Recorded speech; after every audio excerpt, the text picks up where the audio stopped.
अस्सलामु अलैकुम वरहमतुल्लाहि वबरकातुहू। बिस्मिल्लाहिर्रहमानिर्रहीम। नहमदुहु व नुसल्ली अला रसूलिहिल करीम, अम्मा बाद।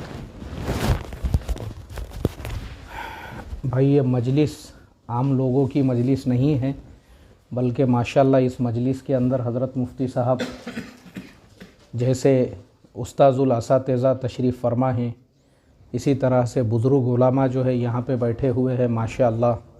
और बाकी भी जो हमारे ये भी लोग जो अल्लाह ताला ने इनको कबूल किया आलिम होने के साथ साथ दावत की मुबारक मेहनत के लिए, और मेरे जैसा छोटा सा तालिब इल्म मशवरे से मेरी बात तय की गई है, इसलिए मैं आप लोगों के सामने बैठा हूँ। और मैं कोशिश ये करूँगा कि जैसे एक तालिब इल्म अपने उस्ताद को सबक सुनाता है, उस तरीक़े से मैं चंद बातें आप लोगों के सामने अर्ज़ करूं और आप मेरी भी इस्लाह फरमाएं अगर उसमें कुछ कमी ज़्यादती होती है तो। क्योंकि उलमा इकराम के सामने बयान करना या बात करना और उलमा इकराम को नसीहत करना, क्योंकि उलमा का मकाम छोटा नहीं है, बल्कि उलमा के लिए अल्लाह तबारक व तआला ने कुरान में जो फरमाया, इन्नमा यख्शल्लाह मिन इबादिहिल उलमा, यानी अल्लाह के बंदों में से जिनको अल्लाह ताला ने सबसे ज़्यादा तक़वे वाले, सबसे ज़्यादा अल्लाह से डरने वाला तबक़ा जिनको कहा है वो उलमा का तबक़ा ही है।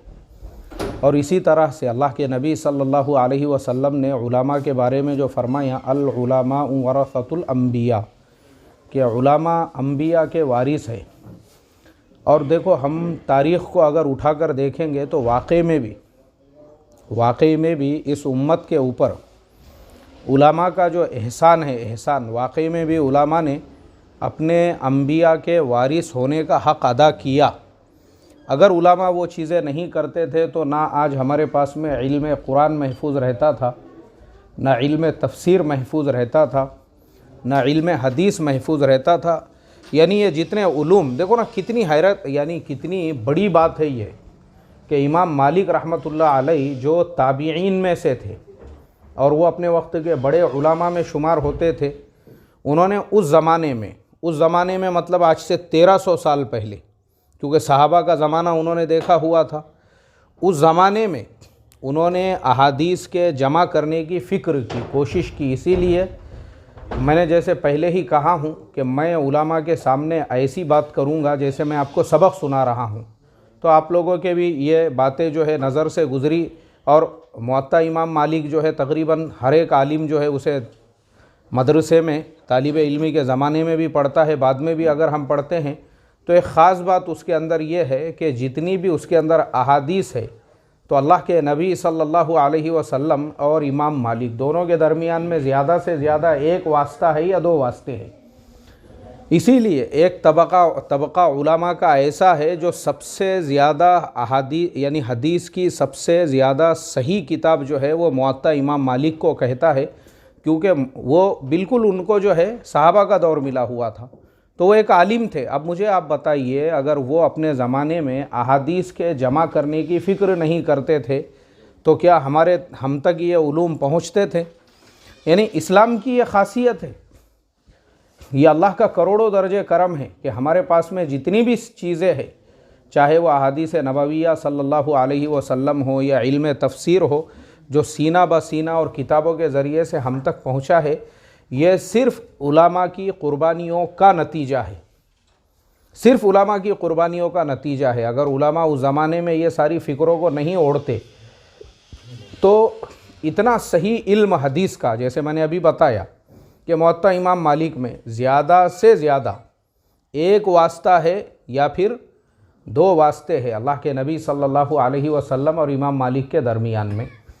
इसी तरह से अब उनका भी जो ज़माना था ताबीईन का, मतलब सहाबा में भी बड़े बड़े उलमा मौजूद थे।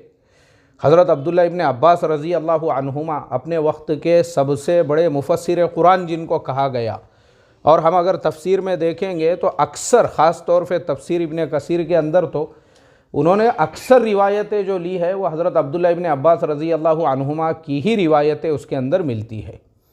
उन्होंने अपने ज़माने में इल्म तफसीर, अब मुझे आप बताइए, अगर वो उस ज़माने में अपनी, अच्छा ऐसा नहीं था कि किसी एक दो लोगों को उन्होंने पढ़ाया हो, हज़ारों का मजमा जो है उनसे पढ़ता था। और इस्लाम की खासियत है ये कि उन्होंने अपने ग़ुलामों को भी आलिम बनाया।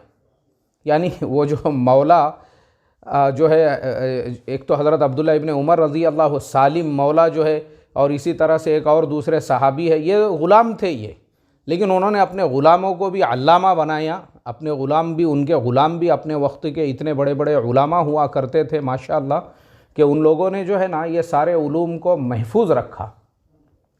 अब हमारे इमाम साहब के ज़माने तक जब हम आते हैं, इमाम आज़म अबू हनीफ़ा रहमतुल्लाह अलैह के ज़माने तक, तो उस ज़माने तक ऐसा हो चुका था कि हदीस पढ़ाने वाले बहुत लोग हो गए थे, और हदीस का जो इल्म है बहुत से लोगों ने उसको खलत मलत करना शुरू कर दिए थे, और बहुत सारे पेट भरू ऐसे भी पैदा हो गए थे जिन्होंने हदीसें घड़ना भी शुरू कर दिए थे।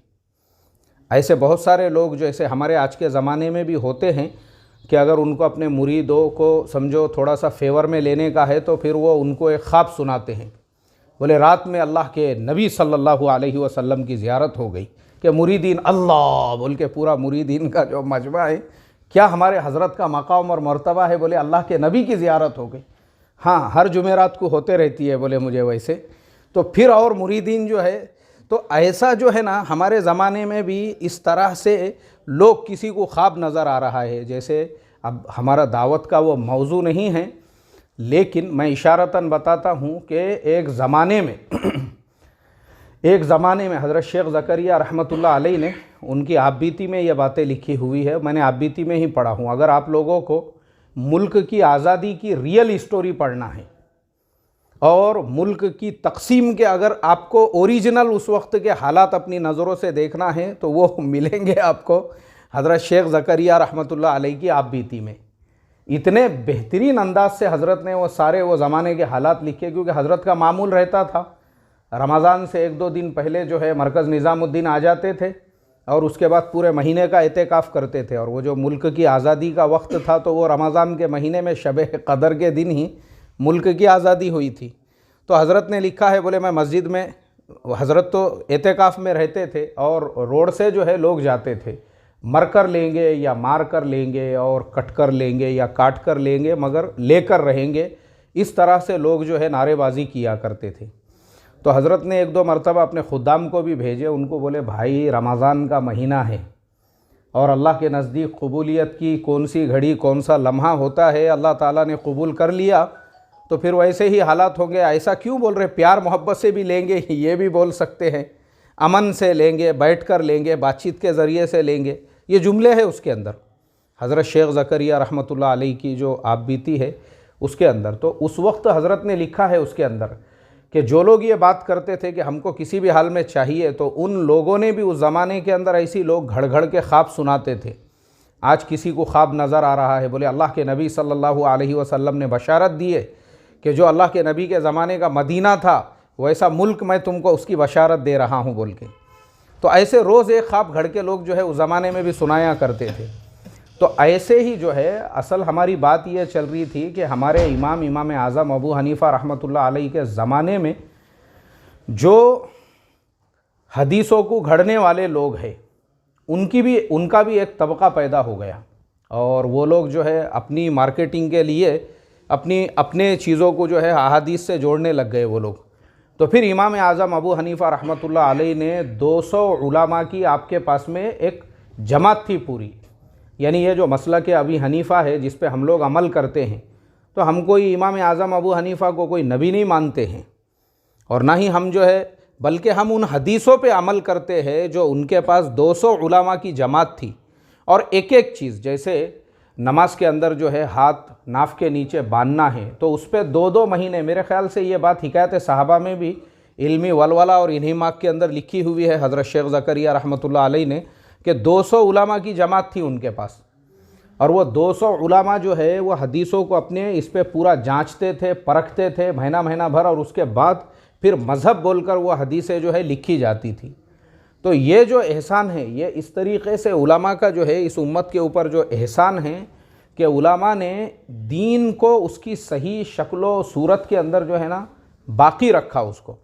फिर ऐसे ही इमाम साहब के बाद में और भी बाकी जो अइम्मा पैदा हुए, इमाम शाफ़िई रहमतुल्लाह अलैहि है, इमाम अबू यूसुफ़ रहमतुल्लाह अलैहि, इमाम मोहम्मद है, इमाम अहमद इब्न हम्बल है, अल्लामा अब्दुर्रहमान इब्न जौज़ी रहमतुल्लाह अलैहि, इतने बड़े आलिम थे। हज़रत शेख ने लिखा है हिकायत सहाबा के अंदर, उनके इंतकाल के बाद जब एवरेज निकाला गया बुलूगियत से लेके तो इंतकाल तक, तो 16 वरक़ रोज़ाना लिखने का उनका मामूल था, 16 वरक़ रोज़ाना। तो उन्होंने भी एक किताब लिखी हुई थी, किताबुल मौज़ूआत। मौज़ूआत मतलब वो हदीस है जिसको लोगों ने घड़ा हुआ था उस ज़माने के अंदर, या ऐसे ही मार्केटिंग के लिए, तो उन्होंने बाज़ाब्ता उसकी किताब लिखी हुई है। तो वो जो किताब है, उस किताब के अंदर उन्होंने तो ये उलामा की क़ुरबानियाँ हैं हर ज़माने में, हर ज़माने में। इमाम अहमद इब्न हम्बल रहमतुल्लाह अलैहि के ज़माने में जब वो तातारियों का हमला हुआ, तो फिर उसके बाद आपने सब मसलकों के उलामा को जमा किया और कहा कि हमारे आपस के इख्तिलाफ़ की वजह से ये हालात पैदा हुए हैं, अब हम लोग अहले क़िबला में से किसी की भी मुखालिफत नहीं करेंगे। यानी जिसने भी ये कहा कि बैतुल्लाह मेरा क़िबला है, चाहे वो किसी भी नज़रियात और ख़यालात का रहे, हम उसकी मुखालिफत नहीं करेंगे। तो उलामा ने इस तरीक़े से जो है दीन की हिफाजत का काम किया। यानी दीन ये बहुत बड़ी नेमत है, असल में हम लोग इसके ऊपर सोचते नहीं। अब मैं जो है हमारे जो क्रिश्चन भाई है उनके साथ में हर महीने मेरी एक ऑनलाइन जो है मीटिंग होती है, उसके अंदर हम लोग स्पीच देते हैं, उसके अंदर हम जो है बात करते हैं, वो एक मौजू होता है, उसके अंदर वो भी अपने मज़हब के एतबार से, हम भी अपने मज़हब के एतबार से जब बात करते हैं ना, तो उस वक्त में वो ख़ुद इन चीज़ों को कबूल करते हैं और एक्सेप्ट करते हैं कि ये इस्लाम की खुसूसियत है कि इस्लाम जो है ना 24 कैरेट जैसा अल्लाह के नबी ने लेकर आए थे, वो उसी तरीक़े से आज तक जो है बाकी रहा हुआ है। ये सिर्फ़ और सिर्फ उलामा की क़ुरबानियों और मेहनतों का नतीजा है। इसीलिए हर ज़माने में जो बातिल ताकतें थी वो बादशाहों से भी ज़्यादा अगर किसी की दुश्मन थी, तो किसकी दुश्मन थी भाई? वो उलामा की। इसीलिए अगर हम अपने अकाबिर को देखेंगे, बुज़ुर्गों की तारीख़ को उठाकर, अक्सरियत हमको ऐसी मिलेंगी कि उनके जनाजे जो है या तो जेलों में से निकले या बग़ैर किसी जुर्म के उनको उठा के जो है जेल की सलाखों के पीछे डाल दिया गया। इमाम बुखारी रहमतुल्लाह अलैह, समरकंद से थोड़े दूरी पे एक छोटा सा गांव खेड़ा है, वहाँ पे उनका मज़ार है। वो बादशाह से परेशान होके, तंग आके जो है रूपोश हो गए थे गांव के अंदर। यानी हर ज़माने के अंदर बादशाहों ने उलामा को अपने मफाद के लिए इस्तेमाल करना चाहा, लेकिन जो हक़ परस्त उलामा थे उन्होंने हर ज़माने में उनकी क्या की? मुखालिफतें की। वरना तो मामूनुर रशीद के ज़माने में जो खल्क़े कुरान का फितना फैला था, अगर इमाम अहमद इब्न हम्बल रहमतुल्लाह अलैहि उस ज़माने में नहीं रहते थे तो पता नहीं आज जो है कहाँ से कहाँ वो मसला पहुँच जाता था। ऐसे ही हमारे मुल्क में भी अगर हम आते हैं तो हर ज़माने में जो नए नए फितने उभरे हैं, उलामा ने ही उनका जो है मुँह तोड़ जवाब दिया है। जैसे हम जानते हैं, अब हमारे मुल्क में अगर हम आ जाते हैं तो अकबर बादशाह के ज़माने में दीन इलाही के नाम से एक फ़ितना पैदा हुआ था, जिसके अंदर जो है उन्होंने एक सबको मिला के जो है एक नया ही कॉकटेल तैयार कर दिया था, जिसके अंदर जो है सबका मिक्स जूस बना दिया था उन्होंने, कि सारे मज़हबों को जो है एक साथ मिला दो, बोले दोनों भी काम कर सकते हैं। लेकिन उस वक्त में हज़रत मुजद्दिद अल्फ़सानी रहमतुल्लाह अलैहि उन्होंने बादशाह की मुखालिफत की, बादशाह को मुदल्लल जवाब दिया। हालांकि बादशाह के पास में भी दरबारी लोग मौजूद थे, वो भी उलामा थे, उस ज़माने के उलामा ही कहलाते थे। ये जो फैज़ी थे और अबुल फ़ज़ल वग़ैरह के जैसे जो लोग थे, वो अकबर बादशाह के जो 9 रतन थे उसमें भी बहुत सारों की जो है वो बहुत सारे उस ज़माने के वो उलामा ही कहलाते थे। उन्होंने मुनाज़रे करके अपनी बातों को सही साबित करने की कोशिश की, लेकिन अल्लाह ने एक वक्त ऐसा लाया कि ख़ुद बादशाह को भी फिर अल्लाह ने हिदायत दिया और मौत से पहले उन्होंने अपने सारे ये तमाम बातों से रुजू किया। और रुजू करने के बाद फिर हम जानते हैं कि अल्हम्दुलिल्लाह फिर बाद में उनकी जो औलादें आई, उसी में हज़रत औरंगज़ेब आलमगीर रहमतुल्लाह अलैहि थे। इतना बड़ा उन्होंने जो कारनामा अंजाम दिया इल्मी एतबार से, और उनका जो 50 साल का दौर था, जगह जगह पे मदारिस का क़ियाम, गांव-गांव बस्ती के अंदर मसाजिद का क़ियाम, मकातिब का क़ियाम, ये सारा अल्लाह ने फिर वो कौन थे? अकबर बादशाह के ही जो है पोते या पड़ पोते थे, औरंगज़ेब आलमगीर रहमतुल्लाह अलैहि। तो इस तरीक़े से हमारे उलामा ने अपनी फ़िक्र नहीं की है उन्होंने कि हमको उठा के सूली के ऊपर लटका दिया जाए। जैसे मैंने अभी इमाम बुखारी रहमतुल्लाह अलैहि के बारे में बताया, इमाम बुखारी क्या है ये दुनिया को 100 साल के बाद में पता चला। उनकी अपनी ज़िंदगी में तो उनके गांव वाले भी उनको नहीं पहचानते थे कि वो कौन है बोलकर। उस ज़माने के अंदर वो तो रूपोश हो गए थे, लेकिन 100 साल के बाद फिर दुनिया को पता चला कि एक इंसान ने इस तरीक़े से सही अहादीस का जो मजमुआ है उसको ऐसे जमा किया है। ऐसे ही इन लोगों ने उस ज़माने में परवाह नहीं की। हज़रत मुजद्दिद अल्फ़सानी रहमतुल्लाह अलैह, अब मुझे आप बताओ ना, इतने बड़े बादशाह से टक्कर लेना, वो भी इतना बड़ा बादशाह जिसकी हुकूमत अफ़गानिस्तान से लेके तो बर्मा तक हो, ऐसे बादशाह से टक्कर लेना मामूली बात नहीं है। ऐसे बादशाह से हमारे यहाँ तो बहुत सारे लोग जो है उसी में हिकमत और उसी में मसलिहत, और पता नहीं हम अगर आज के ज़माने में अगर वो रहते थे तो बहुत से लोग जो है बोलते थे नहीं नहीं ये मसलिहत के तौर पे कर सकते हैं, कोई मसला नहीं है उसके अंदर। तो हमारे यहाँ हमारा आज का ज़माना अगर होता तो, लेकिन वो वैसे नहीं थे, उन्होंने अपने जान की परवाह नहीं की। उन्होंने कहा कि जो होगा वो देखेंगे। लेकिन अल्लाह ने जो है उनके खुलूस की बरकत से बादशाह को भी हिदायत दी और उस फितने को भी अल्लाह तबारक व ताला ने ख़त्म किया। इसी तरह से अब हम आखिर के दौर में आते हैं। हज़रत मौलाना कासिम साहब नानोतवी रहमतुल्लाह अलैह का जो ज़माना था, जिस ज़माने के अंदर क्या ज़रूरत पड़ी उनको दारुल उलूम देवबंद की बुनियाद रखने की, इसीलिए क्योंकि अंग्रेज़ हुकूमत जो थी वो सबसे ज़्यादा किसी की दुश्मन थी। तो वो किसकी दुश्मन थी? उलमा की दुश्मन थी। अंग्रेज़ जानते थे कि भाई मुसलमान हमको चाहिए, लेकिन कैसे मुसलमान? जो मुसलमान जो है सिर्फ़ नाम के मुसलमान रहे, और अगर उलमा इनके दरमियान में रहेंगे तो फिर उलमा इन मुसलमानों को इनके अंदर जो है नई एनर्जी भरते रहेंगे इन मुसलमानों के अंदर। और वैसा ही हुआ ना। हज़रत मौलाना कासिम साहब नानोतवी रहमतुल्लाह अलैह ने जब दारुल उलूम देवबंद की बुनियाद रखी, तो आज हम देख रहे हैं कि पूरे मुल्क के अंदर जो मदारिस का जाल फैला हुआ है, ये उसी की शाखें हैं। ये उसी के बाद में पूरे मुल्क के अंदर फिर ये एक माहौल बना मदारिस के लाइन से। और मौलाना इलियास साहब रहमतुल्लाह अलैह का जब ज़माना आता है 1918, असल में ये फर्स्ट वर्ल्ड वॉर के बाद का ज़माना था। उस वक्त के हालात ऐसे थे ना दुनिया के कि अंग्रेज़ों ने ही बातिल को खड़ा किया था इस बात के ऊपर कि तुम मुसलमानों में ये मेहनत करो कि मुसलमानों को जो है मुग़ल बादशाहों ने ज़ोर ज़बरदस्ती इन तुम्हारे बाप दादाओं को कलीमा पढ़ाया हुआ है, इसलिए तुम मुसलमान है ही नहीं। तो फिर उस ज़माने के अंदर ये एक फ़ितना ऐसा पैदा हुआ जिसके ज़रिए से गांव-गांव जाके लोग मेहनतें किया करते थे और गांव-गांव जाके लोग जो है बहकाया करते थे। और मौलाना इलियास साहब रहमतुल्लाह अलैह उस ज़माने में मज़ाहिर उलूम सहारनपुर में पढ़ाते थे, और उनके जो बड़े भाई है मौलाना मोहम्मद साहब, वो ये बंगले वाली मस्जिद के अंदर वो रहा करते थे जो आज हमारा मरकज़ है। मौलाना इलियास साहब तो मज़ाहिर उलूम में पढ़ाते थे। हज़रत शेख ने ये सारी बातें भी अपनी आप बीती में लिखी हुई हैं। लेकिन उनके अंदर एक दर्द, देखो एक आलिम थे, इसीलिए उनके अंदर क्या पैदा हुआ? दर्द पैदा हुआ, कुढ़न पैदा हुई, उम्मत का दर्द, उम्मत के कुढ़न कि भाई ये सारे जो हालात है, अब मुसलमानों पे अगर हमने मेहनत नहीं की है तो फिर एक वक्त ऐसा आएगा कि मुसलमान तो पूरी तरह से, क्योंकि शुद्धिकरण का वो जो ज़माना चला था उसके अंदर एक एक दिन में 5-5 हज़ार मुसलमान शुद्ध हो जाते थे, और ऐसी ख़बरें जो है आया करती थी। हज़रत शेख ने लिखा है, मैं बच्चा था बोले उस ज़माने के अंदर, लेकिन चचा जान दूसरे असातिज़ा से जब ये बातचीत करते तो वो बहुत ज़्यादा इस मसले को लेके कुढ़ा करते थे और बेचैन रहा करते थे कि अय अल्लाह, उम्मत का क्या होगा अगर हमने जो है कुछ नहीं किया तो। इन्हीं फ़िक्रों को लेकर फिर उन्होंने हिजरत की, सहारनपुर से जो है हिजरत करके तशरीफ़ लाए।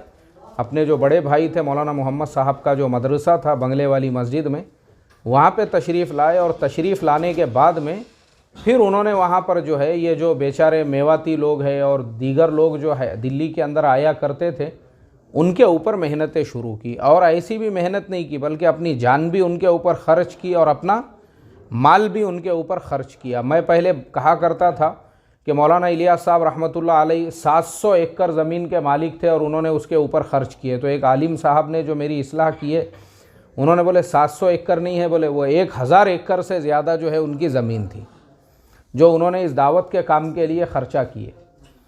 हैरत की बात है ये, आज बहुत सारे कुछ एक तबका ऐसा है जिनको हमारे हज़रत जी मौलाना साद साहब के ऊपर एतराज़ होता है कि इनका घर ऐसा है या इनका मकान वैसा है। उन लोगों ने ये भी देखना चाहिए कि उनके बाप दादाओं ने 1-1 एकड़ ज़मीन खर्चा लगा दी इस दावत के काम के लिए।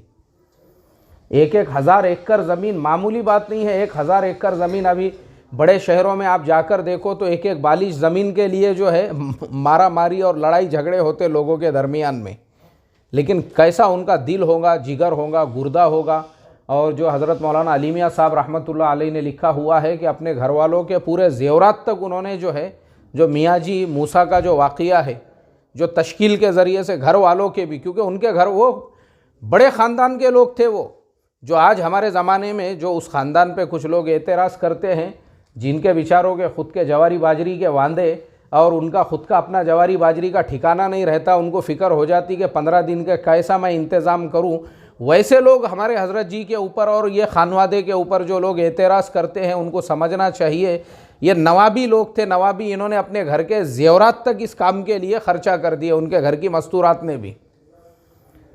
यहाँ तो हमारा 1 रुपये का भी कुछ लगा हुआ नहीं है, लेकिन फिर भी हम कायमे लगे हुए हैं एतराज़ करने के अंदर। और वहाँ देखेंगे ये वाक़िया है ना, और आप लोगों ने भी मेरे ख्याल से सुने होंगे मियाँ जी मूसा, तो फिर उन्होंने कहा कि लगता है तुम भी उन्हीं के पट्टी पड़ाए हुए हो, तुमको क्या चाहिए वो बोल दो। फिर सारे ज़ेवरात तक उन्होंने जो है उनके हवाले कर दिए, उस घर की मस्तूरात ने तक अपना सब कुछ इस काम के लिए लगाया। तो हज़रत मौलाना इलियास साहब रहमतुल्लाह अलैह ने, ये उनके खुलूस की बरकत है। ये जब मौलाना इलियास साहब रहमतुल्लाह अलैह लोगों को कहा करते थे कि देखो मेरा साथ दो, एक वक्त ऐसा आएगा यहाँ पे जो है दुनिया भर के मुल्कों की जमातें रहेंगी, तो लोग उनका मजाक उड़ाया करते थे। लेकिन आज हम जो देख रहे हैं ये सिर्फ़ खुलूस की, अल्लाह के नज़दीक जो कदर होती है वो खुलूस की होती है।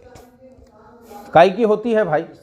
खुलूस की कदर होती है, खुलूस की। क्योंकि ये काम की खासियत ये है, अगर आदमी इसको खुलूस से करे ना तो बग़ैर विलायत के उसको मौत नहीं आ सकती है। ये वली बनाने वाला काम है। और ये बात मैंने खुद हज़रत मौलाना उमर साहब पालनपुरी रहमतुल्लाह अलैह के सामने बैठकर सुना था। ये बात मुझे याद है अच्छी तरह से। उन्होंने एक मरतबा एक मजलिस के अंदर फरमाया था, बोले मैं इस बात की गारंटी लेता हूँ कि जो निज़ामुद्दीन वाले कहते हैं, यानी जैसा निज़ामुद्दीन वाले कहते हैं और निज़ामुद्दीन वाले जो उसूल बयान करते हैं काम करने के, और जिस तरीक़े से बोलते हैं कि 4 महीने ऐसे लगाओ, चिल्ला ऐसा लगाओ, अपनी मनमानी मत करो। तो बोले अगर तुमने जितना निज़ामुद्दीन वाले कहते हैं उसके मुताबिक तुमने अपना वक्त लगाया, मैं तुमको इस बात की गारंटी देता हूँ कि अल्लाह तुमको वली बनने से पहले मौत नहीं देगा। ये खासियत है भाई। इसीलिए हमारे हज़रत जी मौलाना साद साहब तो मना करते हैं करामतें बयान करने से, कि करामतें भी मत बयान करो इस काम की। जैसे मैंने आपको अभी बताया कि भाई बहुत सारे लोग अपने मार्केटिंग के लिए जो बयान करते हैं कि ख्वाब में अल्लाह के नबी की ज़ियारत हो गई और हर जुमेरात को उनको होते रहती है, तो हमारे हज़रत जी जो है ये सारी बातें बयान करने से भी मना करते हैं कि अगर हम तबलीग की करामतें बयान करने लगेंगे ना, तो यहाँ इतनी करामतें हैं जो अल्लाह के रास्ते में निकलने वालों के साथ में पेश आती है, और उनके साथ में ऐसे ऐसे वाक़ियात रूनुमा होते हैं, और ऐसी ऐसी मदद आती है, और ऐसी ऐसी नुसरतें आती है अल्लाह की तरफ से, जंगलों में और रास्तों में और गाँवों में और देहातों में, हम उसका तसव्वुर भी नहीं कर सकते हैं। अभी हमारे पुणे के एक साथी का जो है सूडान के अंदर इंतकाल हुआ, और वो साथी को जो है माशाल्लाह वहाँ के मकामी लोगों ने अपनी आँखों से देखे कि फ़रिश्तों की जमात आके उसको लेकर जा रही है बोल के। वहाँ के सूडान के जो अफ्रीकन लोग रहते उन्होंने देखे अपनी आँखों से, और उन्होंने अरबी के अंदर वो बात बयान की। लेकिन अब हमारे बड़े हमको ये सब बातें बयान करने से मना फरमाते हैं। तो ये काम की खासियत है, ये खुलूस वाला काम है। हमारे मौलाना यूनुस साहब रहमतुल्लाह अलैह फरमाते थे, जो इस काम में जिस मकसद को लेकर आएगा अल्लाह ताला उसको वो दे देंगे। किसी को प्लॉटिंग का धंधा करने का है और उसके लिए ये काम में आया है, अल्लाह उसको बड़ा बिल्डर बना देंगे इंशाअल्लाह। पहले छोटे छोटे गांव खेड़े में प्लॉटिंग निकलती थी, अब बड़े बड़े शहरों में प्लॉटिंग निकल रही है। तो वो नीयत लेके आएगा, कोई बिल्डर बनने के हिसाब से आएगा कि भाई तबलीग वाले की बिल्डिंग है तो ज़रा जल्दी से फ्लैट बिक जाएंगे मेरे, तो इसलिए ज़रा मशवरे में भी बैठो, 3-3 दिन भी लगाओ, वो नीयत से आएगा, बिल्डर बनाएंगे अल्लाह। और बहुत है आज के ज़माने में ऐसे जो माशाल्लाह जब तबलीग के अंदर लगे हुए थे तो साइकिल का पंचर बनाने को पैसे नहीं रहते थे उनके पास, लेकिन आज देखेंगे तो फॉर्च्यूनर गाड़ी के अंदर आपको नज़र आएंगे। क्योंकि वो जब इस काम के अंदर आए तो वो ये मकसद ही लेकर आए कि भाई इस काम के ज़रिए से जो है अपने को अपनी जो जिस मकसद को लेके, तो हमारे मौलाना आखिरी में ये भी बोलते थे, जा बाबा जा खा ले कमा ले, ये तेरी लाइन नहीं है बोलकर। हमारे मौलाना का, हमारे फारूक भाई ने ये बात मौलाना के सामने भी कभी सुने होंगे। मौलाना पुरानों की मजलिस, मौलाना बहुत सख्त अल्फाज इस्तेमाल करते थे पुरानों की मजलिस में, बहुत सख्त बातें बोलते थे। वो ज़माना अब कैसा है, रिकॉर्डिंग वगैरह का उतना वो ज़माने में ये था नहीं। वरना इतने सख्त अल्फाज बोलते थे मौलाना, पुरानों की मजलिस के अंदर बोलते थे, जा बाबा जा, खा ले कमा ले, ये तेरी लाइन नहीं है। जिस मकसद को लेकर आएंगे, तो ये काम का खासा है ये, जो इस काम में ये नीयत से आएगा खुलूस के साथ कि भाई मुझे ये काम सिर्फ अल्लाह के लिए करना है। जैसे आज जितने भी लोग जो मरकज़ के ताबेदारी में चल रहे हैं और हमारे हज़रत जी मौलाना साद साहब के मंशे के मुताबिक जो काम चल रहा है मरकज़ के मशवरे के ताबे में, ये मुखलिसीन की जमात है बेचारों की। ये तमाम लोग जो है ना, ये मुखलिसीन है, मुखलिसीन। जो इनमें से बहुत सारे ऐसे हैं, अगर आप देखोगे, अभी हमारे बम्बई के ही मेरे ही एक दोस्त है, मेरे ही एक साथी है बेचारे, वो कड़क लॉकडाउन का ज़माना, जिस ज़माने के अंदर ये सारे हंगामे चल रहे थे, वो मरकज़ वहाँ खिदमत के लिए गए। 10 दिन वो लगा के आए, फिर उनके भाई गए इतने हालात के अंदर प्लेन से, और वो 10 दिन लगा के आए, फिर उनके वालिद साहब गए, फिर वो वहाँ पे खिदमत के अंदर 10 दिन लगा कर आए। ये कौन लोग हैं? ये खुलूस वाले लोग हैं, खुलूस वाले कि भाई मेरा कुछ ना कुछ इस काम के लिए लगना चाहिए। उनको इस बात की परवाह नहीं है कि मेरा बयान तय हो रहा है या नहीं तय हो रहा है, या मुझे जो है गांव का अमीर साहब बना रहे हैं या नहीं बना रहे हैं, या मुझे जो है ज़िम्मेदार बनाया जा रहा है या नहीं जा रहा है। उनको इससे कुछ लेना देना नहीं है। मैं बहुत सारे लोगों को जानता हूँ, ऐसे लोगों को, बहुत सारे लोगों को मैं बचपन से देखता हूँ बेचारों को, वो तबलीग के दीवाने बने हुए हैं, हर तकाज़े पे चलते रहते हैं, और उनको इससे कुछ लेना देना नहीं है कि उनका बयान तय हो रहा है या नहीं तय हो रहा है, उनको आगे बढ़ाया जा रहा है या नहीं बढ़ाया जा रहा है, और उनको जिम्मेदारी दी जा, कुछ लेना देना नहीं, बस एक सुई के साथ इस काम के अंदर लगे हुए हैं। तो ये कौन लोग हैं? ये मुखलिसीन है। ये जो अल्लाह के नबी सल्लल्लाहु अलैहि वसल्लम की हदीस है कि मुखलिसीन जो है वो हिदायत के चिराग है। तो ऐसे ही लोगों के ज़रिए से फिर अल्लाह तबारक व तआला मुल्कों को हिदायत अता फरमाता है। तो खैर, हमारी यही बात चल रही थी कि भाई मौलाना इलियास साहब रहमतुल्लाह अलैह जब उस ज़माने के अंदर ये कहा करते थे कि यहाँ पे इस मुल्क की और यहाँ पे इस मुल्क की और यहाँ पे इस मुल्क की जमात रहेगी, आज हम अपनी आँखों से देख रहे हैं उस मरकज़ के अंदर जो है अभी ये जो हालात जिस वक्त साजगार थे। मैं ख़ुद वहाँ रहकर आया, सीढ़ी के ऊपर भी पैर रखने को जगह नहीं थी, लोगों ने वहाँ पे भी बिस्तर डाल के लोग सो रहे थे। जो सीढ़ियाँ होती है ना, सीढ़ियाँ पूरे के पूरे ऊपर के फ्लोर तक, सीढ़ियों पे भी लोगों ने जो है बिस्तर डाले हुए थे अल्लाह तबारक व तआला ने। तो ये जो है ना, ये उनके खुलूस की बरकत थी। तो हमारा टॉपिक यही चल रहा था कि उलमा ने ही बाद में भी मौलाना इलियास साहब रहमतुल्लाह अलैह के साथ में जो जमातें जुड़ी, हज़रत जी मौलाना यूसुफ साहब रहमतुल्लाह अलैह, वो अपने वक्त के चूटी के उलमा में से थे। इतने बड़े आलिम थे वो, इतने बड़े, यानी वो सिर्फ पढ़ने पढ़ाने वाले आदमी थे, वो तबलीग वाले आदमी नहीं थे। हज़रत मौलाना, हमने अपने उस्तादों से सुना है जो कि मौलाना यूसुफ, हज़रत जी मौलाना यूसुफ साहब रहमतुल्लाह अलैह, हज़रत जी मौलाना इलियास साहब की ज़िंदगी तक तो वो सब अपने पढ़ने पढ़ाने में ही लगे रहा करते थे। लेकिन अल्लाह ने जो उनके अंदर फ़िक्रें पैदा हुई वो उनके इंतकाल के बाद में। तो ये जो किताब उन्होंने लिखी है हयातुस सहाबा, मुझे आप बताओ, हयातुस सहाबा एक ऐसी किताब है, ये ख़ुद मैंने मेरी आँखों से मक्कतुल मुकर्रमा के अंदर जो सफ़ा मरवा के पीछे एक लाइब्रेरी है देखो बनी हुई, कभी आपको जाने का मौका मिला, सफ़ा वो लाइब्रेरी बताते हैं कि बोले ये अल्लाह के नबी सल्लल्लाहु अलैहि वसल्लम के विलादत की जगह थी।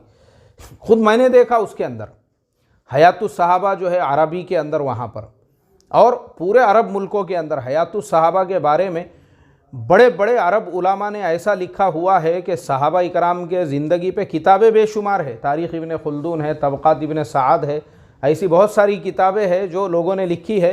लेकिन उन किताबों के अंदर उन्होंने क्या किया है, एक सहाबी का नाम लिया और उसके बाद में जो है पूरे उनके ज़िंदगी के हालात लिखे हैं। जैसे हज़रत अबू बकर सिद्दीक़ का नाम है तो अब पूरे उनके ज़िंदगी के हालात। लेकिन हज़रत जी मौलाना यूसुफ साहब रहमतुल्लाह अलैह की खुसूसियत ये थी कि हयातुस सहाबा में उन्होंने अबवाब बांधे, दीन की खातिर क़ुरबानी। तो तमाम सहाबा के वाक़यात एक जगह क़ुरबानी के बाब में जो है उन्होंने जमा कर दिए। हिजरत का वाक़या तो हिजरत के ज़ेल में तमाम सहाबा के वाक़यात, यानी जितने सहाबा ने हिजरतें की और हिजरत के लिए जो क़ुरबानियाँ दी उसको एक जगह पे जमा किए। तो ये मामूली बात नहीं है, ये कोई आम आलिम के करने का काम नहीं है। और उसके अलावा मुझे याद नहीं है, हमारे उस्ताद ने एक शरह के बारे में भी मुझे बताए थे जो हज़रत जी मौलाना यूसुफ साहब रहमतुल्लाह अलैह ने लिखी हुई है, वो भी अरबी में है पूरी मुकम्मल। ऐसा उनका मकाम था, ऐसा मर्तबा था इल्मी एतबार से। तो ये ऐसे लोग, और उसके बाद में हज़रत जी मौलाना इनामुल हसन साहब रहमतुल्लाह अलैह भी जो थे, यानी मेरा बताने का मकसद सिर्फ ये है कि उलामा ने अल्लाह के नबी के ज़माने से लेके आज तक इस काम की रहबरी की है, उम्मत की रहनुमाई की है। और हज़रत जी मौलाना इनामुल हसन साहब रहमतुल्लाह अलैह भी जो थे वो भी कोई मामूली आलिम नहीं थे, बल्कि वो भी अपने वक्त के इतने बड़े जय्यद आलिम थे। ये वाक़या मैंने हमारे ख़ुद उस्ताद से सुना कि दिल्ली के अंदर जो है एक बरेलवी मसलक के आलिम थे और वो एक हवाला तलाश कर रहे थे। 1 महीने तक वो हर मदरसे में गए वो वहाँ के, और वो तलाश करने लगे कि भाई ये जो बात है ये किस किताब के अंदर लिखी हुई है। तो किसी ने उनसे कहा, 1 महीने तक वो जो है फिरते रहे, घूमते रहे। बोले भाई वो जो तबलीग वालों का जो मरकज़ है ना, उनके जो अमीर है मौलाना इनामुल हसन साहब, तुम उनके पास में जाओ, शायद वो तुमको इसका जवाब दे दे। तो उसने कहा, बोले यार ये तो चिल्ले 4 महीने लगाने वाले लोग हैं, ये तो खाली 6 नंबर की बात करते हैं, इनका किताबों से क्या लेना देना। अरे बोले भाई ऐसा नहीं है, वो भी अपने जगह पर जो है बहुत बड़े जो है आलिम है, वो भी उनके पास में भी जो है उलूम, ऐसे बहते हुए उलूम हैं उनके पास में भी। तो बरेलवी आलिम जो है आए मरकज़ निज़ामुद्दीन के अंदर। आने के बाद अब वो ज़माना जो था सादगी वाला ज़माना था, हज़रत जी भी हर तमाम लोगों से मुलाकात किया करते थे। अब ये गए उनके पास, जाने के बाद में कहा कि हज़रत फुलाना जो मदरसा है, मैं वहाँ से आया हूँ, पिछले 1 महीने से मैं एक हवाला तलाश कर रहा हूँ कि ये जो इबारत है, अभी उन्होंने पढ़ना ही शुरू किए थे। तो हज़रत ने बोला अच्छा ये इबारत जो है ना फ़ुलानी किताब के फ़ुलाने जिल्द के फ़ुलाने सफ़े के ऊपर आपको मिलेगी। बोले बिल्कुल मुझे मिलेंगी। बोले एक काम करो, तुम बैठो यहीं पे। उन्होंने एक और जो वहाँ पे मदरसे के तलबा होते हैं वो किताब मंगाने के बाद उसकी जिल्द खोले, और खोलने के बाद में इबारत उनके सामने रख दी। उसने कहा, बोले हज़रत मैं तो ये समझता था कि तबलीग वाले खाली 6 नंबर की बात करते हैं, लेकिन जो चीज़ मुझे 1 महीने से नहीं मिली, माशाल्लाह उसका हवाला जो है आपने 2 मिनट के अंदर मुझे दे दिया। तो हमारे बड़े जो है वो अपने वक्त के ऐसे जय्यद उलामा थे। और अभी भी मरकज़ के अंदर जो है ना एक आलिम है, देखो मौलाना इलियास साहब बाराबंकवी, आप लोगों में से शायद कोई मिले होंगे, उनको मुसाफ़ा भी किए होंगे। जो लोग अक्सर मरकज़ आते जाते रहते, वो कुतुब खाने में ही रहते। अभी मेरा आखिरी मरतबा सफ़र हुआ तो उनको ये भी याद नहीं है कि यह सन कौन सा चल रहा है। उन्होंने पूछा ये साल कौन सा चल रहा है, मैं बोला 2019 कुछ चल रहा है। बोले अच्छा मैं जो है सन फुलाने में, फिर उन्होंने बताया कि उनका सफ़र हुआ था महाराष्ट्र की तरफ। तो अच्छा, दूसरी ख़ास बात यह है कि हयातुस सहाबा का हाशिया जो है वो उन्होंने ही लिखा हुआ है। मौलाना इलियास साहब बाराबंकवी दामत बरकातुहुम मद्ददिल्लाहुल आलिया, अभी हयात है वो। तो यह ऐसे जो चूटी के लोग हैं आज भी जो है मरकज़ के अंदर मौजूद है माशाअल्लाह। तो अल्लाह ने हर ज़माने में उलामा को इस काम के लिए कबूल किया। अब हम हमारा अपना ज़माना आज का देख रहे हैं कि आज भी अल्लाह का करोड़ों दर्जे करम है। मरकज़ की ताबेदारी के अंदर आज भी अगर हम देखेंगे तो हज़ारों उलामा अल्लाह के रास्ते में चल रहे हैं। ख़ुद हमारे शहर पूना से उलामा की दूसरे साल के लिए जो है जमात चल रही है माशाअल्लाह। उसके अंदर जो है जय्यद उलामा, जय्यद मुफ्ती जो है अभी फरवरी में उनका जो है वक्त पूरा होगा। उनके अलावा अभी कारगुजारी के अंदर बता रहे थे कि 2700 उलामा जो है फ़िलहाल साल के लिए अल्लाह के रास्ते में चल रहे हैं। मुझे आप बताओ ना, ये उलामा की सरपरस्ती हमेशा इस काम को रही। और फिर एक नई बात ये सुनने के लिए मिली कि हमारे हज़रत जी मौलाना साहब ने इस चीज़ को कंपलसरी कर दिया है, कोई भी जमात बग़ैर आलिम के ना रहे। जहाँ से भी जो जमात निकल रही है, चाहे वो चिल्ले की हो या 4 महीने की हो, मरकज़ वालों को इत्तला दे, 2 उलामा उनके साथ में जोड़ दिए जाएंगे। हर ज़माने के अंदर, हर ज़माने में उलामा की सरपरस्ती। और माशाअल्लाह यहाँ पर भी आपके जैसे जो उलामा मौजूद है, गुजरात के जय्यद उलामा माशाअल्लाह, गुजरात के ऐसे उलामा हैं आप लोग माशाअल्लाह जो बड़े इदारों के अंदर पढ़ा रहे हैं और ख़िदमत अंजाम दे रहे हैं। और हज़रत मुफ्ती साहब है बैठे हुए और मौलाना जो है माशाअल्लाह मालावी से तशरीफ़ लाए हुए हैं। इसी तरह से और भी जो दीगर उलामा यहाँ पे बैठे हुए हैं। अल्लाह ने आप लोगों को कबूल किया हुआ है इस काम के लिए, इस मुबारक मेहनत के लिए। और असल यही है काम करते रहने का। क्या करने का भाई?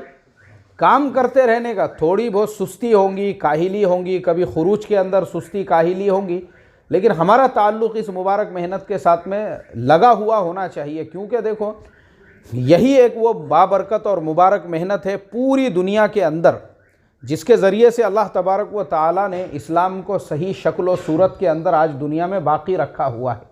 ये मैं नहीं बोल रहा हूँ, ये एक अरब के जुमले हैं। मेरे एक दोस्त है ओमानी, वो आए थे इंडिया, तो मुझे वो बोल रहे थे कि पूना से मरकज़ निज़ामुद्दीन कितना दूर है। मैं बोला दिल्ली दूर है यहाँ से। फिर वो मुझे बताने लगे, बोले शेख अबुल हसन इंदना फिल ओमान, हमारे मुल्कों के अंदर, यानी हम अरब है, बोले नहनु अरब, हम लोग अरब है, वलाकिन मा कुन्ना नस्तती नक़रा अल कुरान। एक वक्त ऐसा था कि मुझे ख़ुद को कुरान की सूरतें तक याद नहीं थी। मैं आपको किसी के हवाले से नहीं बता रहा हूँ, मेरे साथ में जो है उनकी जो बातचीत हुई, बोले हमारे यहाँ पे इतना अनपढ़पन, इतनी जिहालत थी। बोले हम हालांकि अरब है, कुरान भी अरबी में है, हम भी अरब है, लेकिन उसके बावजूद में जंगलों में ज़िंदगी गुजर रही है, और कोई जो है वो समंदर के अंदर जो है मोती निकालने का काम करते थे। यानी उनको उसके लिए फुर्सत ही नहीं थी अपने दीन के एतबार से और बाकी चीज़ों के लिए। तो ये जो तबलीग वाले हैं, हम लोग हंसते थे इनके ऊपर कि ये इंडिया के जो तबलीग वाले हैं और ये जो बेचारे आते हैं, तो हम बोलते थे अरे भाई तुम इंडिया वाले हैं, ये तुम्हारा यानी हमको तुम दीन सिखाओगे, हम अरबों को। लेकिन उसी मेहनत की बरकत है कि आज अल्लाह ने हमारे मुल्कों को दोबारा से जो है इस मेहनत के लिए खड़ा किया, यानी हमारे पूरे मुल्कों के हालात बदले। वरना तो यहूद व नसारा की हमारे मुल्कों के ऊपर इतनी मेहनतें हो गई थी। आज भी कुछ अरब मुल्क ऐसे हैं जहाँ पे आम तौर पर जो है कोई वो फ़र्क नहीं किया जाता है वहाँ पे, यानी कि यहूदिया से निकाह हो रहा है या ईसाइया से जो है निकाह हो रहा है, या मुसलमान औरत जो है वो किसी यहूदी से निकाह कर रही है या ईसाई से जो है वो शादी कर रही है। आम तौर पे अभी भी कुछ मुल्क है, मुल्क शाम है, जॉर्डन है, लेबनान वगैरह वगैरह, उसके अंदर जो है ना, लेकिन फिर भी माशाल्लाह ये दावत की बरकत से लोगों के अंदर ये एहसास पैदा हुआ, और अल्लाह तबारक व ताला ने जो है उनके अंदर अपने मुसलमान होने का और ईमान वाला होने का जो है वो एहसास बाकी रखा। तो उलामा ने इस तरह से जो है, उलामा जो अभी बात सामने आई कि 2700 उलामा आज इस बाबरकत मेहनत के अंदर लगे हुए हैं। हमारा काम है भाई, हमने जो है ना, हमारे मौलाना यूनुस साहब रहमतुल्लाह अलैह एक बात फरमाया करते थे, और मैं समझता हूँ यह मौलाना के उन्हीं अल्फाज और उन्हीं बातों की बरकत है कि आज हमारे पूरे सूबे महाराष्ट्र के अंदर सारे लोग जो है ना वो मरकज़ निज़ामुद्दीन की ताबेदारी में काम करते हैं। हमारे मौलाना बोलते थे, देखो हमारे जो बड़े हम दाई है, हमारी मिसाल ऐसी होना चाहिए जिस तरीक़े से टांगे का घोड़ा होता है, यानी जो टांगे का घोड़ा होता है ना, उसके दोनों साइड में वो लगा हुआ होता है, और वो क्या करता है, नीचे देख के चलता रहता है। तो बोले दाई की मिसाल भी ऐसी ही है कि हमारे बड़े जितना बोलते हैं कि ये तबलीग है, हमको ये तबलीग करना है, तो हमारा काम यही है कि हम बस उनके मंशे के मुताबिक और मशवरे के ताबे जो है, जितना हमको बोला गया है हम चलते रहे। और इसी की बरकत है जो अल्लाह तबारक व ताला ने जो है ना पूरे सूबे को दावत के काम के एतबार से आज भी अगर हम भी अपने इलाक़ों को भी अगर देखेंगे, चाहे गुजरात का इलाक़ा हो, चाहे महाराष्ट्र का इलाक़ा हो, मैं तो अभी क्या बोलूँ, मैं तो मेरी तो समझो इतनी उम्र नहीं है, लेकिन मैंने हमारे नाना से उनसे सुना हूँ कि मुसलमान आम तौर पे जो गैरों के रस्म व रिवाज है और जो गैरों की इबादतें वगैरह है, मुसलमान उसी को जो है अपना दीन समझा करते थे। गैरों के साथ में सारी चीज़ें, सारे आमाल हो रहे हैं, और ये चीज़ तो हमने खुद अपने बचपन में देखे। मस्जिदें पूरी वीरान रहती थी, जो अजान देने वाला है वो बेचारा दरवाजे के पास में आता था और आवाज़ देता था, और लोग मस्जिद के बाहर ही चबूतरे पे बैठे हुए रहते थे, बीड़ी पीते हुए, बातचीत करते हुए, लेकिन मस्जिद में जाने वाला कोई नहीं रहता था। लेकिन आज देखो, अगर ये बाबरकत मेहनत, अगर ये मेहनत की बरकत हम देखेंगे तो बाज़ मस्जिदें ऐसी है जहाँ पे 2-2 मरतबा जमातें होती है। जोहर की जमात 2 मरतबा हो रही है, क्यों? मस्जिद में पैर रखने को जगह नहीं है। जुमा की जमातें 3-3 मरतबा हो रही है, क्यों? मस्जिद में जो है एक जमात के लिए जगह ही नहीं है मस्जिद के अंदर, तो अभी क्या करेंगे? ये इस मेहनत की बरकत है, ये जो अल्लाह तबारक व ताला ने, और हमने तो इसके ऊपर शुक्र अदा करना चाहिए कि हम भारत के हैं, तो अल्लाह ताला ने हमको घर बैठे ये मेहनत अता फरमाई हुई है हमारे मुल्क के अंदर। हज़रत मौलाना इलियास साहब रहमतुल्लाह अलैह जैसे लोगों को पैदा किया अल्लाह तबारक व तआला ने, जिनके ज़रिए से हमको ये बाबरकत और मुबारक मेहनत मिली, जिसने पूरी दुनिया का नक्शा बदल के रख दिया। पूरी दुनिया का आज जो हम देख रहे हैं ना, अभी गुजरात की बात निकली, मुझे याद है मैंने मौलाना उमर साहब पालनपुरी रहमतुल्लाह अलैह से ही ये बात सुना था। मौलाना फरमाते थे कि हमारे पूरे पालनपुर के इलाके में इतनी गुर्बत, इतनी फाका कशी और इतना इफलास था कि एक लड़की 50 पैसे का जो खाने का तेल है वो लाने के लिए किराना दुकान पे गई। पहले ज़माने में बॉटल लेके जाना पड़ता था किराना दुकान पे, और 50 पैसे का तेल लेके आ रही थी। बॉटल की शीशी जो है रास्ते में गिर के फूट गई। अब घर पे वापस जाऊंगी तो माँ क्या कहेंगी, ये डर से वो लड़की ने कुएं में छलांग लगा के अपनी जान दे दी, सिर्फ 50 पैसे के लिए, क्योंकि गुर्बत का ज़माना था, फाका कशी और इफलास का ज़माना था। और ख़ुद मौलाना ये फरमाते थे कि तकरीबन वो इलाका जो है वो शीइयत की जद में था, वो शीइयत की जद में वो पूरा इलाका। और कपड़े वगैरह बोले जैसे वो काठियावाड़ी लोग पहनते हैं ना, मुसलमान भी वैसी ही कपड़े पहनते थे। मुसलमानों की जो मस्तूरात भी है, अब उस ज़माने में किसी को मालूम ही नहीं है बुर्का क्या होता है और पर्दा क्या होता है, जैसे गैर कपड़े पहनते हैं मुसलमान भी पहनते थे। लेकिन अल्लाह तबारक व ताला ने उसी इलाके के अंदर, ये ख़ुद मौलाना फरमाते थे, हमारे इलाके में ये दावत की मेहनत पहुँची मरकज़ निज़ामुद्दीन की 4 दीवारी से। आज आप अगर हमारे इलाके के हालात देखेंगे तो कोई मुसलमान का कोई घर ऐसा नहीं है जिस घर के अंदर कोई हाफिज़ कुरान या आलिम दीन ना हो। जहाँ पे एक ज़माने में इतना दीनी एतबार से जो है कहत पड़ा हुआ था, आज ये हालात है कि किसी माँ बहन की आप उंगली भी नहीं देख सकते हैं। अल्लाह ने पूरे इलाके के अंदर पर्दे का ऐसा माहौल बनाया, और इसी मेहनत की बरकत है कि 50 पैसे के लिए जिस इलाके की लड़की ने अपनी जान दे दी थी, आज अल्लाह ने ये दावत की बरकत से इतना मालदार बनाया कि किसी का घर ऐसा नहीं जिसके पास खुद की भैंस ना हो, जिसके पास खुद की ज़मीन ना हो, जिसके पास खुद का ट्रैक्टर ना हो। अल्लाह ने कारोबारी एतबार से जो है बड़े बड़े कारोबारों का मालिक बनाया आज। ये ख़ुद मौलाना फरमाया करते थे, किसकी बरकत से भाई? ये दावत के मुबारक मेहनत की बरकत से, जो मरकज़ निज़ामुद्दीन की 4 दीवारी से चली हुई मेहनत है और जो हमारे इलाक़ों में पहुँची। तो दावत की मेहनत ने हमारे हालात को बदल दिए कि जिस इलाके में 50 पैसे के लिए, और इसी तरह से हमारे एक उस्ताद मोहतरम थे, वो अपने भाई के हालात सुनाया करते थे। मैं उनके कभी कभी जो है हम लोग ईशा के बाद उनकी खिदमत में बैठते थे, यहीं गुजरात के अंदर ही।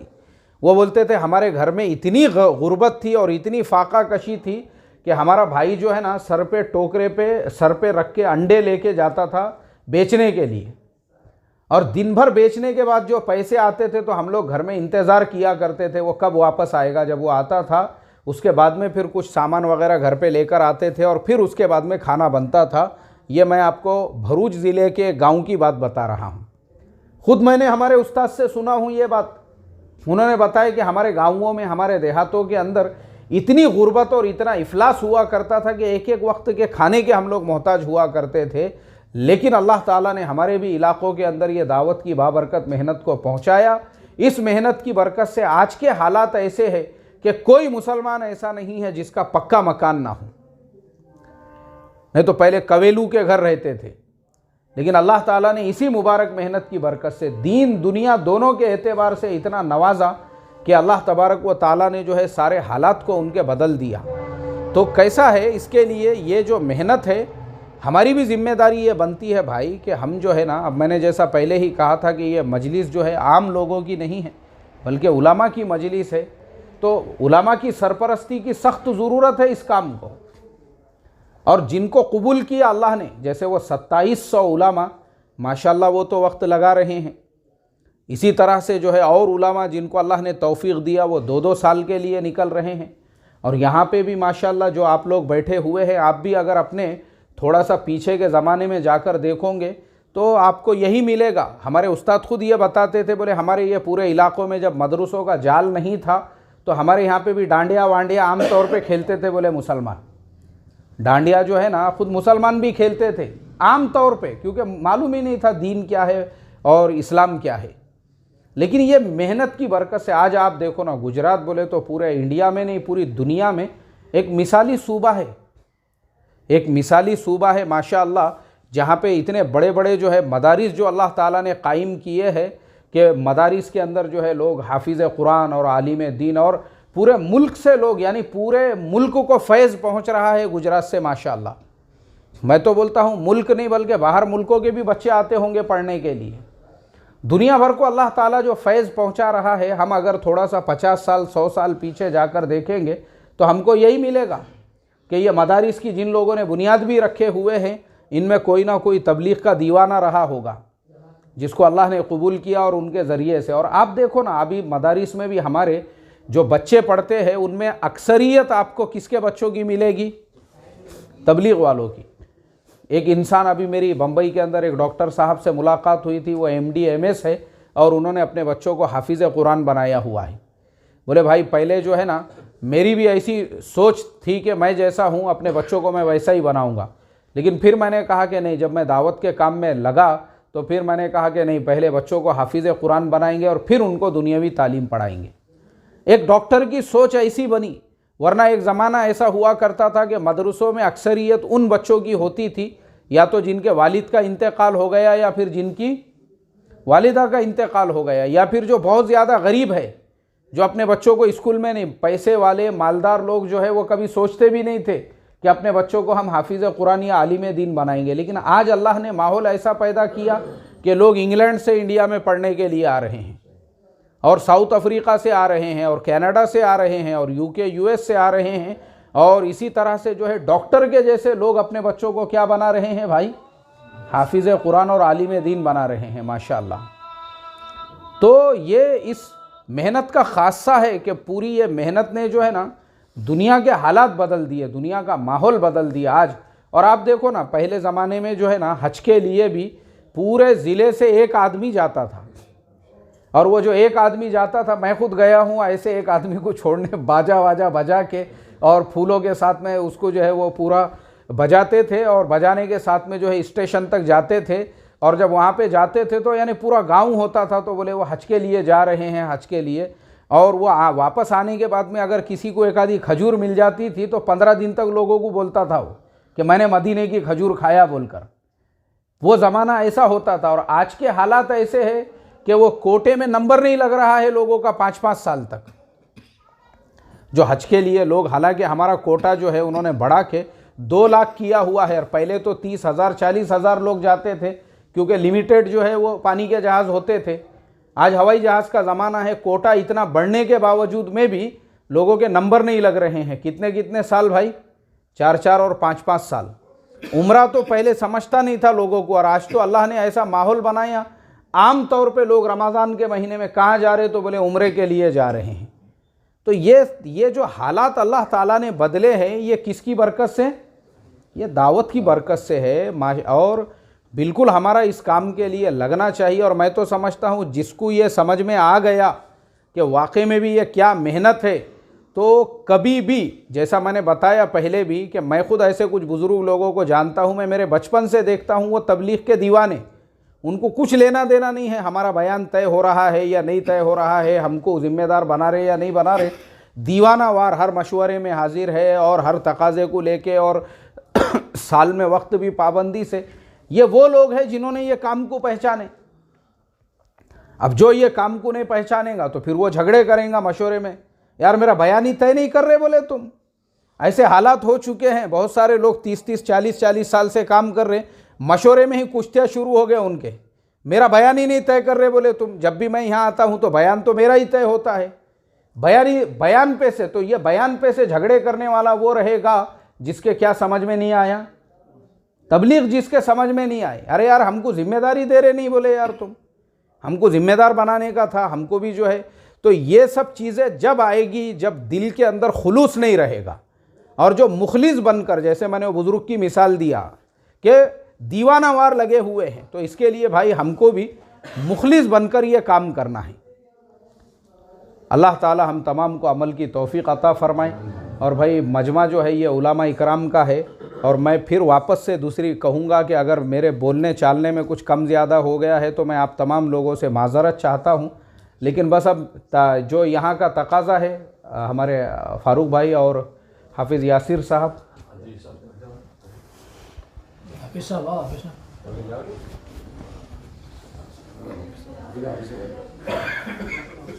बोलो भाई, देखो माशाल्लाह हमारे वहाँ अकबर साहब ने तफसीर से बेहतरीन बात की है। वाकई के अंदर उलमा का बड़ा एहसान है। हम लोग चाइना गए तो चाइना के अंदर नमाज के बाद जो हमने कहा यहाँ इशराक कोई नमाज नहीं पढ़ता है। उनका इशराक को यहाँ समझता ही नहीं। इशराक जो है वो हिंदुस्तान पड़ोस और बांग्लादेश की मुकद्दर के अंदर है। अक्सर जमात जो अफ्रीका से हमारी आ रही है वो रोती है, किबला का रुख ही सही नहीं है। इन्ना लिल्लाहि व इन्ना इलैहि। हम क्या करें? और जी आपसे इजाज़त चाहते हैं मैं हूँ 2 दिन यहाँ पे। तो ये आपकी शेयर ट्रेडिंग के लाइन से मजलिस कब होने वाली है? नहीं, तुम ऐसे भी आके मुलाकात कर सकते, बात कर सकते अपन। हाँ बिल्कुल, जी जी जी आपका कोई कांटेक्ट नंबर दो ना। चलेगा ना, ठीक है, ले लो आप लिख के। हाँ अच्छा ठीक है। किबला का रुख ही सही नहीं है। अच्छा हाँ तो क्या करे? असर की नमाज वक्त से पहले तो फिर ये कहा कि भाई मशवरे के अंदर के भाई इनके साथ में नमाज पढ़ लो और बाद में दोहरा लो। आम तौर पर अफ्रीका का माहौल है, इमाम अलग जगह पर खड़े हैं, मुक्तदी अलग जगह पर। बोले हमारी तो बरसों से यही तरकीब है पूरे मुल्क में। ये बहुत रोने की चीज है। हमारा एक सफर हुआ रशिया और चाइना, बीच में मंगोलिया। जी बड़ा बड़ा मुल्क, हिंदुस्तान में थोड़ा ही छोटा है। हमारे 3 साथियों की जमात, हम वहां पर पहुंचे और पूरे मुल्क के अंदर हमको कोई एक आलिम सही नहीं मिला। एक मदरसे में लेकर गए मौलवी साहब जी, जो बड़ा मदरसा था, वो देख कर रोना आ गया। कहा यहाँ पर हमारे पर हम उलमा यहाँ पर हमारे पढ़ते हैं। कहा हमारा तो तसव्वुर वही था। वो जैसे वहां पर हम लोग गए तो जैसे होटलों के अंदर रिसेप्शन के ऊपर औरतें बिठाते हैं, इस तरह मदरसे में बाहर औरत को बिठाया। फिर अंदर गए, कहा हमारे उलमा जो है यहाँ पर जो पढ़ते हैं वो ये किताबें पढ़ते हैं। वहाँ के साथी ने दिखाया हमको, बुखारी बताई, तिरमिज़ी बताई, इब्ने माजा बताई, ये किताबें हम यहाँ पर पढ़ाते हैं। तो हमारा तो दिल खुश हुआ कि चलो अल्हम्दुलिल्लाह देखेंगे। फिर अंदर लेकर गए तो एक बहुत बड़ा टेबल था। बोले थोड़ी देर इंतज़ार करो, वो अभी खाने से फारिग होकर आएंगे। हम जाकर के बैठे, वो जितने आए सब जीन्स और टी शर्ट में थे। अल्लाहु अकबर। उलमा का ये हाल है तो अवाम का क्या हाल होगा? फिर एक मस्जिद में गए जहां हमको रहना था, तो वो जुमा का दिन, और जुमा के दिन नौजवान कहे हमारे आलिम साहब है। वो आलिम शूट पहना, टाई लगाई, चेहरे पे दाढ़ी नहीं, और असा लिया और ऊपर बैठ करके उसने खुतबा दिया। हमारी तो चीख निकल। इसलिए एहसान है आप लोगों का उम्मत के ऊपर। ये मदारिस जो है ना, मदारिस वाकई के अंदर इनका एहसान है। सही शरीयत मौजूद है, ये उलमा की बरकत है। जैसे अभी कहा ना मौलाना ने कि मुल्कों के जमात आ रही, हमारी 17 साल पहले इंग्लैंड के अंदर 4 महीने लगे। बॉलीवुड इंजीनियर का घर है, उनके घर के भी हम लोग गए माशाल्लाह। मुंबई के थे तो बॉलीवुड इंजीनियर, उनके घर में मुलाकात करने के लिए गए। तो स्टैमफोर्ड हिल के अंदर एक इलाका था, वो एक बैरिस्टर से मुलाकात करने के लिए मैं गया। मेरी खुसूसी मुलाकात तय की थी कि मैं उनके साथ मुलाकात करूँ। मुलाकात करने के लिए मैं गया तो बैरिस्टर ने कहा मेरे 4 बेटे हैं, चारों देवबंद में पढ़ रहे हैं। ओहो क्या बात है। हाँ, मैंने खुद मुलाकात की और बैरिस्टर से खुद मैंने बात की कि मेरे 4 बेटे हैं, देवबंद में पढ़ रहे हैं। बस भाई इलाके के अंदर आप लोगों का एहसान है और शही मानों में शरीयत के आप उलमा की वजह से जिंदा है। हाँ, इसके लिए भाई माशाल्लाह अब हमारे बड़ों की तरफ से गलबा है कि भाई उलमा हर जमात में हो, उलमा आगे आगे रहे, उलमा जो है वो काम को संभाले, काम को लेकर चले। हमारे यहाँ बूथ का मशवरा होता है चारों पंच को। हमारा बम्बई में इज्तिमाइयत बड़ी अच्छी है, तो ये बूथ का मशवरा आज सालों से हो रहा है। तो बूथ के मशवरे में हमारे जो साथी पहुंचते हैं वो हमारा बम्बई जो है वो दैसर तक है और यहाँ भांडुप तक है। 3 बजे से अगर साथी नहीं चलेगा तो मशवरे में नहीं पहुंच सकेगा। और छूटने के बाद 11 साढ़े 11 बजे मशवरे में वो लोग अपने घर पे पहुंचते हैं। एक इलाका वर्सोवा का है, वो बोट में जाना पड़ता है उसके ऊपर, तो वो साथी मोटरसाइकिल लेकर बोट में, बोट के बाद फिर बाद में मोटरसाइकिल को रखकर किनारे, और किनारे के बाद में हमारे मशवरे में। और बात इतने पाबंद है कि बरसों से आ रहे हैं। और जैसे भी कहा ना कि बादों से कोई राय पूछी भी नहीं जाती है और वो कोई इसका जवाब देते भी नहीं है, लेकिन जैसे मुखलिसिन हिदायत की चिराग है ना, तो इस तरह बरसों से मशवरे में आ रहे हैं, कोई राय पूछा भी नहीं, तो इन्होंने कोई जवाब भी नहीं दिया। लेकिन वो हज़रत शेख ने वो लिखा है कि माज़ इब्न जबर दिनानु हुजूर सल्लल्लाहु अलैहि वसल्लम के रोज़े के अत्थर पर खड़े होकर के रो रहे हैं। हज़रत उमर वहाँ से गुजरे, माज़ क्यों रो रहे हो, क्या बात है? फरमाया जनाब रसूलुल्लाह सल्लल्लाहु अलैहि वसल्लम की वो हदीस मुझे रुला रही है। मैं कौन सी हदीस? का बहुत अच्छा है वो आदमी जो मजमे में हो तो कोई मुतवज्जे नहीं हो, मजमे में हो तो मुतवज्जे नहीं, और मजमे में ना हो तो उसको कोई ढूंढे नहीं, मजमे में ना हो तो कोई ढूंढे नहीं। और फरमाया ये मुखलिसीन और ये हिदायत के चिराग, और ऐसा हमारे काम करने वाले जैसे कहा ना, बिल्कुल मिसाल फिट होती है, वो धूम एक लगा करके काम कर रहे। और जैसे कहा ना कि जितने भी तड़वी पठान और जो तड़वी लोग जो गुजरे हैं महाराष्ट्र के इलाके में, वो मंदिरों के ट्रस्टी थे, वो धोती पहनते थे। हमने जो पंजाब के इलाकों में वक्त लगाया है, एक सिंह बेचने वाले को पूछा तुम्हारा क्या नाम, उसने कहा मोहम्मद आत्माराम। यही ये जमात है जो गलियों में, गटरों में, मुलाकातों में घुस घुस कर लेकर के आते। और आज इनकी बरकत से इनकी औलादों के अंदर जो दीन जिंदा है ना, ये दीन जो जिंदा है, ये दावत की तबलीग की वजह से सारे शोबों को अल्लाह ने हरा भरा किया है। मौलाना ने बात कही ना, वो भी बिल्कुल परफेक्ट बात है, क्योंकि मुसाफिर खाना तो हमारे यहाँ है ना, हज हाउस तो हमारे यहाँ है जी जी। हाजियों की खिदमत तो माशाल्लाह हम लोग पहले से इसकी तरतीब बनाते हैं। और ये जो है यहाँ से जो है गुजरात से भी बरसों से जमाने से खिदमत के लिए हाजियों के लिए आते थे। लेकिन वो जमाना था कि वो जो बूढ़ा हो जाता था तो लोग उसको आज के लिए जग जाते थे और फूलों का हार पहना देते, वो चले जाता था, उसने अरकान किए नहीं किए कुछ नहीं मालूम, ऐसे ही कोरे होते थे। काम की बरकत से नौजवानों ने हज किया, वरना आमतौर पर मिजाज था कि 70 साल के बाद हज कर रहा है, और फिर लेने के लिए ऐसे ही हार को लेकर आते, उनको पहनाते और उनको घर पर लेकर आते कि हाजी साहब आ गए, हाजी साहब आ गए, कोई अरकान का पता नहीं। लेकिन माशाल्लाह हाजियों के अंदर काम हुआ, तलबाओं में काम हुआ, जवानों में काम हुआ। इंग्लैंड के अंदर हमारा सफर जो था उस जमाने के अंदर हाफिज पटेल साहब ने मुल्क के सारे लोगों को जमा किया, उसमें 300 स्टूडेंट थे। अब उसमें कैलिफोर्निया है, न्यूजीलैंड है, हॉलैंड है, इटाली है, फ्रांस है, जर्मनी है। वहां के लोग स्टूडेंट जो पढ़ने के लिए जो इंग्लैंड में आते थे, इनके सामने बात होती थी, अपने वजाकता को लेकर के अलग आए थे, लेकिन काम में लगे तो अपना वजाकता अलग लेकर के गए। तो वहां तारिक जमील साहब, मैं तो कॉलेज का स्टूडेंट था जी, मैंने तो जमातों को कई मरतबा धक्के दिया है, मैंने भगाया है, लेकिन एक काम की बरकत है कि वहां तारिक जमील को वहां तारिक जमील बनाया। इसलिए भाई आप लोग का बड़ा एहसान है मदारिस का, उलमाओं का, तो आप लोग इसकी नियत करें, इरादे करें कि इंशाअल्लाह इस काम को अपना काम बनाएं इंशाअल्लाह। अभी जैसे औरंगाबाद का इज्तिमा हुआ, 25,000 उलमा जमा हुए, 25,000 उलमा जमा हुए। अब माशाल्लाह दिल पे लिया भी है और माशाल्लाह काम हो भी रहा है, उलमा माशाल्लाह आगे बढ़ भी रहे।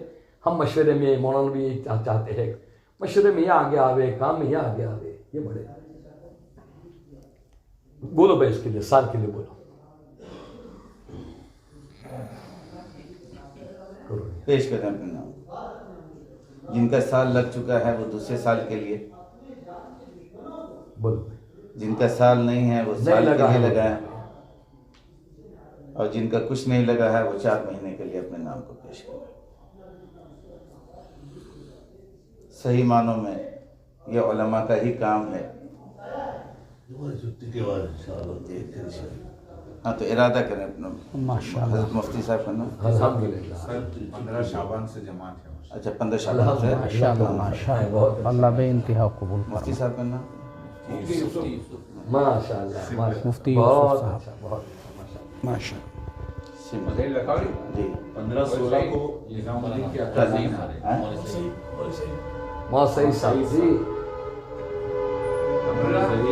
माना सईद साहब माशाल्लाह, माना सलीम साहब माशाल्लाह, चिताली के माना सलीम साहब चिताली के अभी चिताली। रहते हैं नसीरपुर में। चीता जी। और माना सईद साहब आप कहाँ के हैं? आप शिमला। शिमला। फ्री तो छे रखा अब्दुल्ला जाएंगे चलो मौलवी अब्दुल्ला साहब, माशाल्लाह। मुफ्ती साहब है वो। मुफ्ती अब्दुल्ला साहब, अब्दुल्ला साहब डाबेली दाबेली, दाबेली माशाल्लाह। और सईद साहब बिस्मिल्लाह रमजान में दिया हूँ हाफिज सईद हाफिज सईद साहब बिस्मिल्लाह। माशाल्लाह।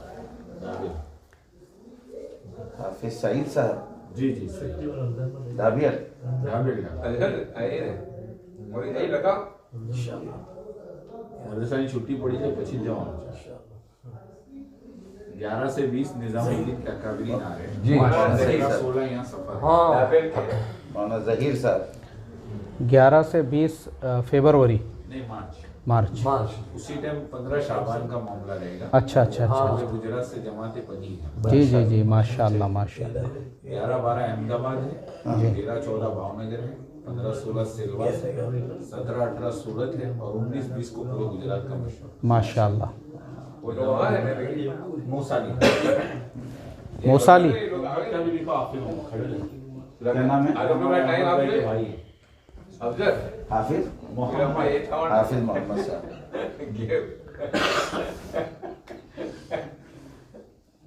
कहाँ किसे हैं सर? दाबियल जोगवा। एक आए सब नागपुर के हमारे माशाल्लाह बहुत माशाल्लाह। नागपुर के बोला मुझे साहब ठीक है इंशाल्लाह। लाजपुर हज़रत मुफ्ती अब्दुल रहीम साहब का। हाँ उनके ओह गाँव। माशाल्लाह माशाल्लाह।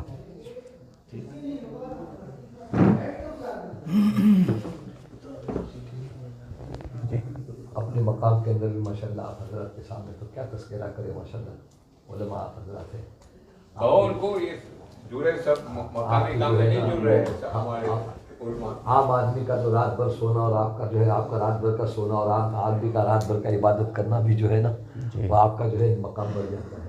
इतना बड़ा मकाम अल्लाह पाक ने आपको अता फरमाया है, ये बहुत बड़ी बात है। लेकिन आपकी ताउन की ज़रूरत है। बाद मरतबा जमातें आती है कि कुल हुआ सही नहीं होती है, सूरह फातिहा सही नहीं होती है। हमारे मुख्तलिफ जिले में परेशानी ये है कि बात तरह लोग आते ही नहीं। इसलिए देखो वो मरकज से जो आते ये जमातें वो बेचारे उसकी वजह से काम में काफी रुका जी जी ये लोग जमातें बेचारे काम जो है वक्त अपना लगा लेकर के आती है। और अभी तो मौलाना साहब जैसे बात तरह लोग आते रहे। बिल्कुल बिल्कुल बिल्कुल। वो मैंने कहा उनसे, उन्होंने मुझे कहा कि मशवरे में आओ और बात बताओ और वो सबको लेके जाऊंगा। और जो है वो जो है जो जमातें बाहर से जो आती है वो आपकी जिम्मेदारी है, वो आपकी सरपरस्ती के अंदर है। और वो अब तो मौलाना साहब साहब इस जुमले को कहते हैं बार बार कि मस्जिद की आबादी के अंदर एक हल्का सीखने सिखाने का लगे, एक हल्का इल्म सीखने का लगे, मुस्तकिल बेशक लगे। बेशक बेशक बेशक।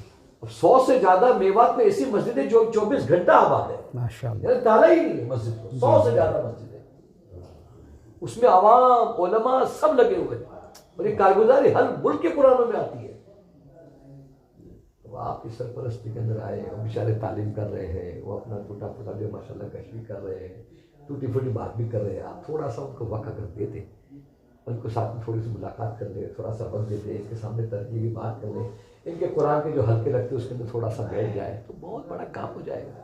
जमातें दुआएं देकर चली जाएगी और जमातें दुआएं देती हैं, जो साथ देते हैं, जो नुसरत करते हैं, जो है उनके साथ में जो है ताउन करते हैं। तो जमाती की रातों में उठ करके जो रोती है तो क्या आंसू निकलते हैं, ये तो हमारा हिस्सा लग जाता है। मोहब्बत प्यार से हम तो मैदान बनाते हैं मस्जिद में, कोई हमारे लोग आवे, लेकिन आएंगे रुकाएंगे इंशाअल्लाह। नहीं नहीं, कहने का मतलब है कि जहां पर भी जमात है, चाहे थिए में है, चाहे छोटे मकान में है, चाहे कच्चे मकान में है, बस आप थोड़ा ताउन करें।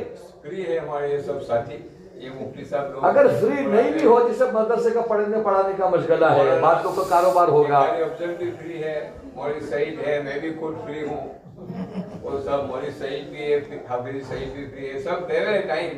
तो भाई दोगे इंशाअल्लाह, इंशाअल्लाह दोगे इंशाअल्लाह। मौलवी सुलेमान साहब की जिम्मेदारी नहीं, हम सबकी जिम्मेदारी, हाँ ये हम सब जिम्मेदार हैं। जी जी ठीक है इंशाअल्लाह। हाँ, और मुंबई से आपका रब्त हुआ है और भी माशाल्लाह महाराष्ट्र से आपका रब्त हुआ है, वो लोग सब आएंगे साथ के अंदर और माशाल्लाह करेंगे काम, और आती जमाती लोग आती जाती रहेगी इंशाल्लाह, उसका बहुत फ़ायदा होगा। अब ये बुनियाद है और इंशाल्लाह वक्त आएगा कि अल्लाह इसको बहुत आगे तक लेकर जाएंगे। अब मुल्क के पुरानों के अंदर वहाँ साथ ने सबके सामने खड़े होकर कहा ये काम को इंशाल्लाह अल्लाह इमाम मेहदी तक अल्लाह पहुँचाएंगे, अल्लाह पहुँचाएंगे। हज़रत मौलाना साहब ने का वो ज़माना याद दिलाया और मौलाना उबैदुल्लाह साहब रहमतुल्लाह ने तो मौलाना इलियास साहब ने तो बार बार कहा कि आपको इत्मीनान है ना कि नबी वाला काम है, आपको इत्मीनान है ना? कहा हाँ हाँ मुझे इत्मीनान है। तो मौलाना उबैदुल्लाह साहब रहमतुल्लाह ने वो ज़माने में कहा था फिर हज़रत आप फिक्र न करे, इस काम को अल्लाह इमाम महदी तक पहुँचाएंगे। हाँ, 3 चीजें आम हो गई पूरी दुनिया में, निजामुद्दीन आम हो गया, मौलाना साहब साहब आम हो गए और दावत का तबलीग का काम पूरी दुनिया में आम हो गया, हर एक ने उसको देखा और सबने गवाही दी कि इनोसेंट लोग हैं, मासूम लोग हैं।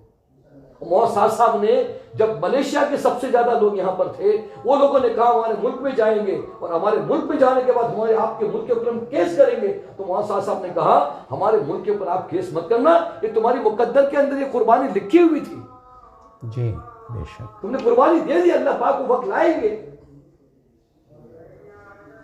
हमने बहुत कोशिश की बंबई में कि मस्तूरा की जमात जेल में न जाए, बहुत कोशिश की, हर तरह की कोशिश कर दी कि मस्तूरा की जेल की जमात में जाए।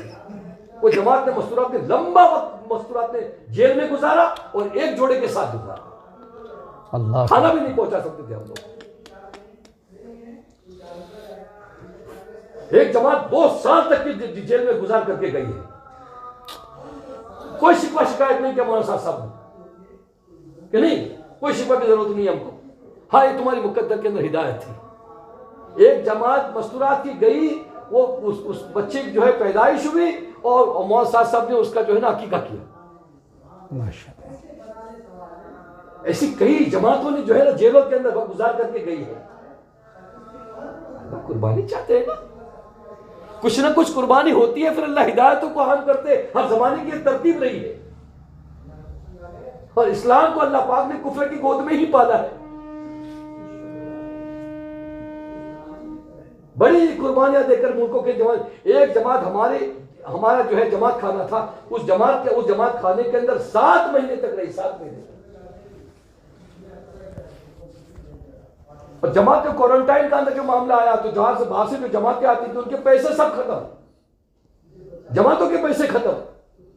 5 स्टार होटल के अंदर उनको क्वारंटाइन कराने का, वही उन्होंने कहा कि ये जमातें यही क्वारंटाइन करेगी, ये होटलों की हमने तुमको लिस्ट दी है। ये जमातों ने वहां पर क्वारंटाइन किया, उसके अंदर साथ दिया। तो ये जमातें जो है ना वो मेहनत और कुर्बानी देते हुए गई है, और बाकी जमातें कुर्बानी देते वहां से आई है, लेकिन लॉकडाउन के अंदर भी काम बंद नहीं हुआ। बेशक कि काम के अंदर कोई कॉम्प्रोमाइज नहीं होगा। मौलाना साहब ने कहा हाँ हम हुकूमत की हम रियायत जरूर करेंगे जी, लेकिन हम काम को जो है ना इसके अंदर कभी भी जो है इसके अंदर कॉम्प्रोमाइज नहीं करेंगे। भाई माशाल्लाह आप हजरात का बड़ा ताउन रहा है। आपके 2 जुमले आम आदमी के 1 घंटे बयान से भी बढ़ जाता है। इमाम साहब ने कहा एक काम अच्छा है भाई सब लोग करो, तो 1 घंटा जो बयान करेगा ना उससे भी आपके 2 जुमले काम कर देंगे। करोगे इंशाल्लाह भाई? अगली इतवार को मशवरा है जी है। अगली इतवार को वापी में जो अपने ने मशवरा रखा है, मरोड़ी में जो तय हुआ था उसमें भी कुछ तश्कील हो जाए 8 बजे से लेकर 12 बजे तक। 6 फरवरी को सुबह में 8 बजे वापी पहुंचना है। हमारा 6 फरवरी को सुबह में 8 बजे वहाँ जो है पहुंचना है। जी ठीक है भाई? ठीक है भाई, तमाम उलमा पहुंचने की कोशिश करें। ज़्यादा से ज़्यादा साथी भी तो अपने साथी कम है, अगर सब पहुंच जावे तो और अच्छा होगा। नहीं सब पहुंचेंगे इंशाल्लाह। तहजीब तो नहीं रख सकते हाँ, क्योंकि और हमारे तो हमारा- लोगों को लेके पहुंचे। माशा ये जिले का महाना मशवरा है इंशाल्लाह। ठीक है, जिले का महान डोगरी फलिया की मस्जिद वापी के नाम 6 तारीख 6 फरवरी को सुबह 8 बजे वहाँ पहुँचना है। फ्लाइंग में चले जाएंगे ना तो अपने 7:15 बजे वापी उतर जाएंगे तो 8 बजे तक मस्जिद में पहुँचना है। ठीक है, इसके अलावा बस भी है यहाँ से 6:20 को मरोली से। इतवार आता है। हाँ इतवार 6:20 को बस है, वो डायरेक्ट अपने को 8 बजे वापी उतार देंगे। ठीक है इंशाल्लाह। ठीक है भाई, अपना मशवरा कर जज़ाकल्लाह। दुआ करो ना हो फारूक भाई, दुआ करो ना, दुआ करा दुआ करो। दुआ करा नहीं आप अल्लाह के रास्ते में, नहीं फारूक भाई, आप अल्लाह के रास्ते में। आमीन। रब्बना आतिना फिद दुनिया हसनह व फिल आखिरति हसनह व क़िना अज़ाबन्नार। आमीन। रब्बना ला तुज़िग़ क़ुलूबना बअद इज़ हदैतना व हब लना मिन लदुनका रहमह इन्नका अंतल वह्हाब। या अहदन समदन लम यलिद व लम यूलद व लम यकुल लहू कुफुवन अहद। या हय्यु या क़य्यूम बिरहमतिका नस्तगीस। ए अल्लाह, हमारे गुनाहों को, खताओं को, कोताहियों को, गलतियों को माफ़ फरमा। मौला रहम का, करम का, फजल का, आफियत का, मदद का, नुसरत का मामला फरमा। अल्लाह जितनी जमातें तेरे रास्ते में चल रही है, अल्लाह इनकी तो हिफाजत फरमा, इनकी तरबियत फरमा, इनकी मदद फरमा, इनकी नुसरत फरमा, इनको ज़रिया बना के उम्मत के हिदायत के फ़ैसले फरमा। अल्लाह उम्मत को अल्लाह आपका ताल्लुक़ दे, आपके नबी की सच्ची मोहब्बत दे, अल्लाह कुरान की अज़मत दे, अल्लाह मोहम्मद सल्लल्लाहु अलैहि वसल्लम के दीन के साथ दुनिया में जीने की तौफीक दे। अल्लाह मोहम्मद सल्लल्लाहु अलैहि वसल्लम का दीन पूरी दुनिया में कैसे ज़िंदा हो, वो जज्बात दे, वो आदमान दे, वो तमन्नाएँ दे। उन तमन्नाओं के साथ में दुनिया में जीना नसीब फरमा दे। और अल्लाह उन तमन्नाओं के साथ दुनिया से जाना नसीब फरमा दे। मदारिस की, मकातिब की, खानकाओं की, दीन की दरसगाहों की, दीन के सेक्टरों की, अल्लाह दीन की ठिकानों की, दावत के काम करने वालों की तो भरपूर मदद फरमा, इखलास अता फरमा, इस्तखलास अता फरमा। आमीन। और इखलास और इस्तखलास के साथ में अल्लाह हमारे वक्तों को लगाने की तौफीक नसीब फरमा। और अल्लाह पूरी दुनिया में जाकर के अल्लाह तेरी बात को पहुँचाने की और तेरा तारुफ कराने की तो हमको सबको कबूल फरमा, हमारी औलादों को कबूल फरमा, हमारी नस्लों को कबूल फरमा। और अल्लाह मोहम्मद सल्लल्लाहु अलैहि वसल्लम के दीन के साथ तो हमको भी अल्लाह ज़िंदगी गुजारने की तौफीक नसीब फरमा। और आवाम उन्नास को भी अल्लाह दीन की तरफ आवे, इसकी तो गैर से सूरत शक्ल पैदा फरमा। जितने जोड़, जितने इज्तिमा, जितना चलना फिरना हो रहा है अपनी बारगाह में कबूल फरमा दे। और अल्लाह उम्मत को, अल्लाह तो उम्मत की हिफाजत फरमा दे। अल्लाह जो मांगा वो दे दे, जो मांगने से रह गया अपनी शान निशान अता फरमा। अल्लाह हमारी दुआओं को अपने फजल से, अपने करम से जनाब रसूलुल्लाह सल्लल्लाहु अलैहि वसल्लम की बरकतों से कबूल फरमा। सल्लल्लाहु अलैहि मुहम्मद सल्लल्लाहु अलैहि वसल्लम। सुभान रब्बिका रब्बिल इज्जति अम्मा यसिफून व सलामुन अलल मुरसलीन वल्हम्दुलिल्लाह।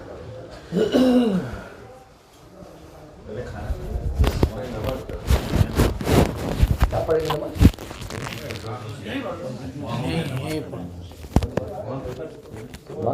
जमात